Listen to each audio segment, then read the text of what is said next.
Hi friends, ఈరోజు మా భార్య బచ్చల కూర పప్పు చేసిందండి. కానీ ఎక్సలెంట్ ఉందండి పప్పు. ఎంత బాగుందంటే ఎంత బాగుంది. అసలు నేను ఊహించుకోను మరి ఇంత బాగా చేస్తుందని. మరి ఎంత ఫ్రెండ్ ఈరోజు అయితే full enjoy friends. Chicken mutton కన్నా బెస్ట్ ఫ్రెండ్ కందిపప్పు. ఎందుకంటే కొద్దిగా బలంబి కదా కందిపప్పు. వద్దు ఫ్రెండ్స్.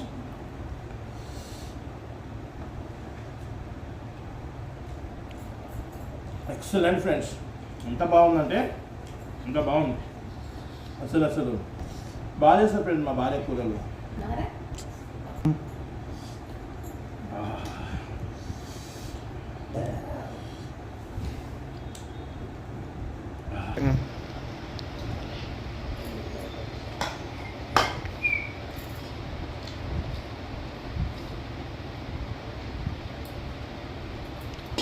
అమ్మా